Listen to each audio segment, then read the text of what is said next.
Rebonjour, chers spectateurs. Putain, maintenant je peux plus dire ça sérieusement. Merci Fabien, merci beaucoup. Donc, Retour vers le futur 2. Enfin, partie 2. Sortie 3 ans après le... Non, 4 ans. 4 ans après. C'est 89, Retour vers le futur 2. Je connais même pas les dates, pour moi c'est un seul bloc. Je crois que c'est 89 la sortie de Retour vers le futur 2. Donc voilà, suite directe, genre vraiment directe de Retour vers le futur, premier du nom. Qu'est-ce que ça raconte, Rodrigue, Retour vers le futur 2? Tout simplement, on voit du coup à la fin du 1 Doc qui revient avec la DeLorean, avec un look un peu plus improbable qu'avant. Et cette fois, il met en garde Marty, comme quoi il faut aller dans le futur pour le sauver, plus précisément sauver ses enfants, parce il va leur arriver un événement qui va chambouler toute la famille McFly. Oui. Donc à partir de là, il retourne Qui dans le entraînera futur. l'extinction de toute ta famille Ou de l'univers. ou de l'univers, à voir. Et du coup, c'est la fameuse partie de ce film qui se trouve dans le futur et il va se déclencher un cette élément. semaine. Voilà, qui va se... Cette semaine. Donc pas de voiture volante malheureusement Non, chez pas- nous, pas d'overboard. Non, toujours pas. Pas de Pizza Hut instantané. Mais on a McDo. Mais on va bientôt avoir des Nike. Non, on va bientôt avoir les Ça se Nike. travaille. Déjà c'est ça. Et du coup, ouais. voilà, il se retrouve dans le futur et là va se créer un nouveau paradoxe avec Une rupture du continuum une espace-temps. une rupture de l'univers. Un paradoxe avec Biff qui va retourner dans le passé et du coup qui les oblige à revenir en 1955. Voilà. Oui. On n'ira Voilà. pas plus loin. Et... Voilà, pour ceux qui auraient encore envie de le regarder, qui voilà, le découvrent. qui le découvriraient. Si ça existe encore. Ça, mais c'est bien justement. À part si vous êtes né en 2015.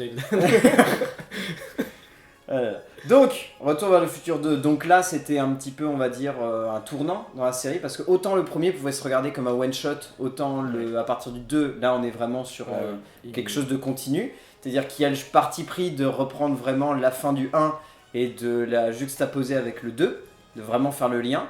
Et à partir de là, à la fin du 2, il y a littéralement un panneau To be continued. Et puis de toute façon, le 3 est constamment balancé d'indices dans le 2. Voilà, c'est ça. avec Voilà, le à un moment, western, Biff en 85 regarde un extrait d'un western qui inspirera voilà, de Clint Eastwood, Voilà, il y a plein de petits trucs qui sont mis en place et qui Far serviront. West, train, c'est vrai qu'il Voilà, y c'est a beaucoup de choses. On va dire que autant on peut regarder le 1 indépendamment, autant le 2 et le 3, c'est vrai que là on va les dissocier, mais en soi ils sont quasiment indissociables. Parce qu'ils se regardent vraiment comme un setup payoff là, donc c'est la fameuse technique que tout le monde emploie pour définir Retour vers le futur. Le premier en soi c'est ça, mais là l'exemple le plus probant c'est entre le 2 et le 3. C'est-à-dire que le 2 met en place vraiment des éléments qui vont servir ensuite à faire du payoff dans le 3. C'est-à-dire que voilà, les deux se répondent complètement. Bon, pour revenir juste dessus, qu'est-ce que t'en penses toi, Rodrigue, de Retour vers le futur 2?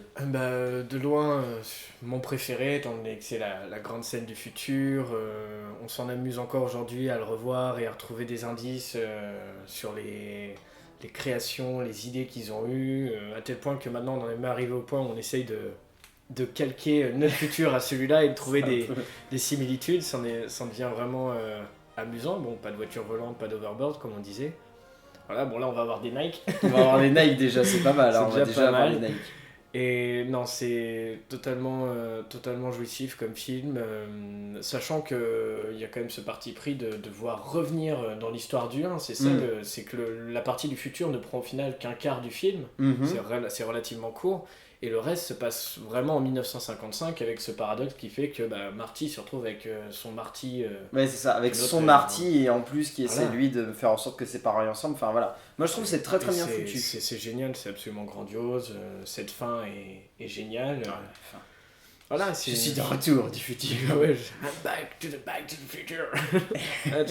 Non, c'est vraiment jouissif, c'est un réel plaisir. Surtout maintenant, plus quand on voit sur internet toutes les images un peu trolls de Marty qui arrivent en 2015 maintenant, mais qui se barrent. Qui voit des trucs parce qu'il voit Aladdin. Quand il voit Aladdin, la fiche de cinéma, il repart. Quand il voit, je crois, c'est Sébastien Patoche aussi.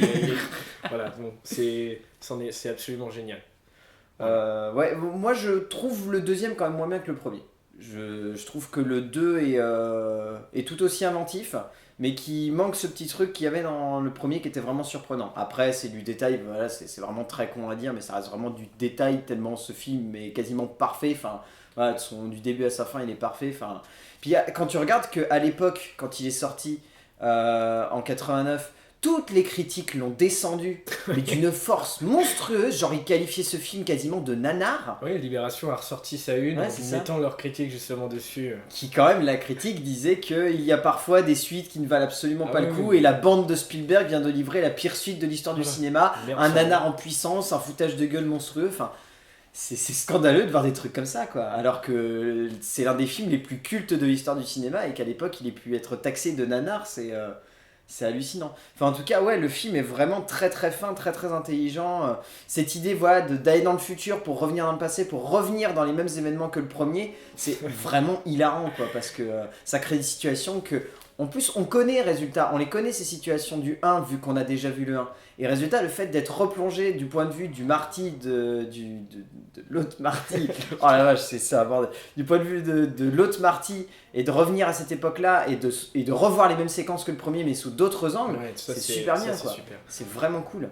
Enfin voilà, et ça, moi je trouve, c'est à partir de cet épisode-là en fait que Bob Gale, donc l'un des co-créateurs de la saga, va prendre vraiment beaucoup de place parce que le premier c'était vraiment Bob Gale et Robert Zemeckis, et même plus Robert Zemeckis que Bob Gale dans l'écriture. Et là, à partir du 2, c'est vraiment Bob Gale qui va prendre de la place au niveau de l'écriture, c'est lui qui invente l'histoire, et c'est lui qui est à l'origine du scénario, et c'est ensuite Robert Zemeckis qui vient le seconder. Parce que Robert Zemeckis a surtout été un réalisateur et ensuite il a été scénariste, mais là voilà, enfin... Avec ce film, on sent bien que Bob Gale a voulu insuffler quelque chose d'encore plus fort à toute la série.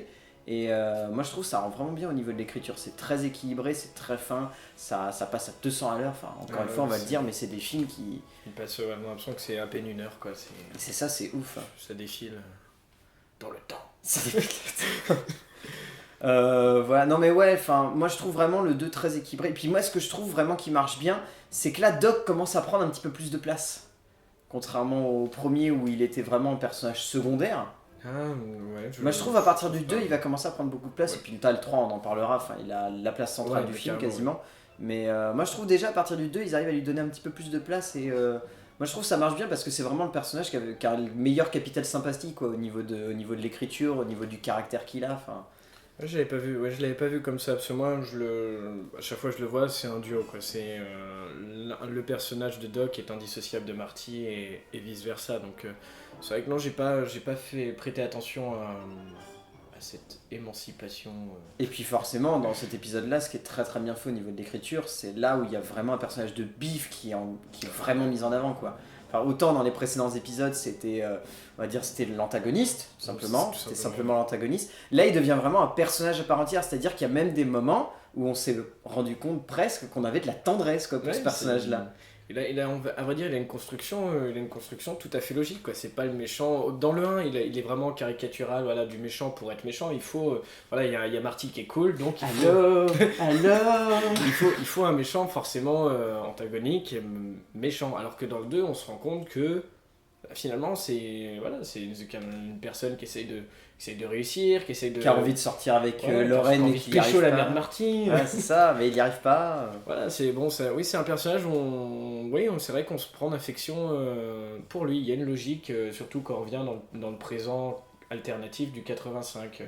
Alors là, par contre, on n'a pas vraiment d'affection pour lui. C'est plus en 1955 qu'on a d'affection pour lui. Moi, je l'ai apprécié à ce moment-là. Mais c'est vrai que là, il est vraiment méchant. C'est le symbole, c'est l'apogée du méchant. C'est Donald Trump en fait. Mais ouais, en plus. Mais pour le coup, moi, il est logique. Moi, dès qu'un personnage est méchant, parce que pour lui, en fait, il est bon et c'est une construction logique, pour moi, il me plaît.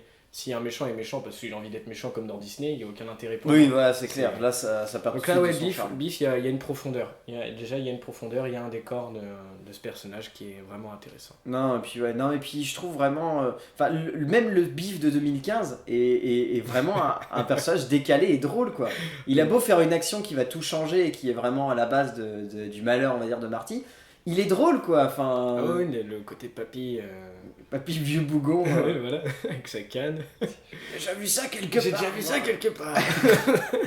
Non, et puis c'est ça qui est magique avec... c'est ce que j'ai beaucoup aimé avec la série, c'est que de Retour vers le futur, c'est qu'à chaque fois on reprend les mêmes scènes. Voilà, la poursuite en skate, le moment du bar avec Biff où d'un coup Marty se rend compte de la différence de gabarit. Quand il se réveille. Quand il se réveille, la scène du purin, il finit toujours dans du purin. Dans le 3, c'est pareil. De toute façon, il reprend à chaque fois la même intro quand Marty arrive dans une nouvelle temporalité. Et c'est ce que j'adore absolument. Voilà. Non, ça marche super bien. Au niveau de la mise en scène, pas grand chose à dire parce que c'est vraiment la même type de réalisation entre le 1 et le 2. Oui, Robert Zemeckis, ça n'a pas changé grand chose. Il y a plus de budget. décor. Il y a plus de budget, forcément, le décor. Non, on va dire que ce qui est assez intelligent, c'est l'usage de la multiplication des angles en fonction des actions des personnages. C'est-à-dire quand on revient en 1955, le fait qu'on connaisse déjà les actions mais qui se permettent de les mettre d'un petit peu plus loin ou de plus près ou, c'est vrai que ça, c'était génial. ou de s'arrêter sur un détail. C'est plutôt intelligent de la part de Robert Zemeckis, mais voilà. On sent que c'est là qu'on ressent un vrai auteur, c'est quand il est capable en même temps de reprendre le même style mais d'insuffler un souffle différent à son film. Et là, c'est clairement le cas avec Retour vers le futur 2, c'est-à-dire qu'on est dans le même esprit, mais on n'a pas le même souffle épique qui se dégage du film. On est sur un souffle qui est complètement différent, qui est beaucoup plus intense, on va dire, parce que le fait de multiplier les temporalités, ça rend tout de suite le truc beaucoup plus dynamique et beaucoup plus intense au niveau des actions des personnages, parce qu'on sait que peu importe la petite action qu'ils vont faire, ça peut avoir maintenant un impact sur tout le temps, quoi. C'est hallucinant. Après, ce que j'aime beaucoup sur ce film, c'est tout ce qui est anecdotique. Voilà. Par exemple, on le disait, le père de Marty, George, qui est remplacé. Et je m'en étais jamais rendu compte jusqu'à temps que tu me le dises, d'ailleurs. Ah oui, c'est vrai. Alors ça, oui, c'est au niveau des acteurs. Crispin Glover a jamais voulu en remplir. Je sais pas si c'est qu'il a jamais voulu, c'est qu'il a jamais pu. Mais J'ai vu que sur Allociné, il en parlait, mais j'ai pas cliqué sur le lien. J'ai pas cliqué non plus. Je voulais pas faire une visite sur Allociné. En ce moment. Non, mais pareil, la petite amie de Marty qui a été remplacée, ils ont été obligés de retourner toute l'intro. C'est Elisabeth Chou qui s'est retrouvée à remplacer l'actrice originale. Ça ne se voit absolument pas. Je veux dire, si on enchaîne le 1 avec le 2, la scène est quasiment identique et c'est magique. Non mais ça rend vraiment bien. Mais ouais, voilà. Mais oui, Crispin Glover donc a refusé ou qui n'a pas pu reprendre le rôle de George McFly. Mais résultat, ils ont très très bien joué avec ça parce que soit ils utilisent le personnage en fond, donc résultat on peut pas s'en rendre compte, soit ils le mettent de dos, soit ils le mettent à l'envers. Oui, c'est vrai qu'ils le mettent à l'envers dans le futur. Et puis oui, on l'a pas précisé, mais les maquillages sont vraiment excellents. Ça, c'est même mieux. Oui. Bon, même si Michael J. Fox n'a pas du tout cette gueule là aujourd'hui. Non, même si sur Doc, sa chirurgie esthétique du futur ne fonctionne pas trop. Sa chirurgie esthétique du futur ne marche pas. Sa nouvelle rate, son nouveau foie. Mais ouais, voilà, au niveau du casting, il n'y a pas besoin vraiment on fera plus un bilan sur le 3 au niveau de l'ensemble du casting, mais là, les acteurs sont tous excellents, enfin voilà, il n'y a pas grand chose à en redire. Donc voilà, bilan du 2, donc toi c'est ton meilleur, c'est ton préféré? Ça reste l'un de mes préférés en référence au futur. Quoi. Voilà. Puis avec le contexte maintenant, on voit que beaucoup d'inventions se calquent sur les idées de Robert Zemeckis. Je veux dire, par exemple, Overboard, j'ai vu un reportage là hier d'ailleurs, ça tombe bien. Et Endo, la technologie Endo, il développe un overboard, donc pas dans le but de faire un skate pour se balader, mais pour créer des technologies anti-sismiques. C'est-à-dire que ça peut surélever des immeubles lors de tremblements de terre, ça fait que les immeubles ne seraient pas en contact et il se passerait... ça sert forcément pour faire un overboard. Oui, il y a un moment, de toute façon, Tony Hawk, le premier truc qu'ils ont fait, c'est Tony Hawk a fait le con dessus, donc... forcément, ça veut bien dire qu'il y a quelque chose derrière. Non mais oui, t'as raison, voilà, c'est quand même un film emblématique, c'est représentatif de la pop culture actuelle, enfin, c'est une œuvre qui est visionnaire et qui en même temps est décalée, enfin voilà, ça a plein de choses. Et, ça rend la chose magique quand on voit que ça inspire des idées et que pour donner une image de quelque chose et que derrière on s'inspire de ces images pour donner vraiment une réalité à tout ça. C'est ça, complètement. Voilà. Bon voilà, on va se retrouver dans demain pour retrouver dans quelques clips, oui, pour parler de Retour vers le futur partie 3, donc qui est la suite directe de Retour vers le futur partie 2 et qui change complètement de registre. On va voir ça tout de suite. Et de décor.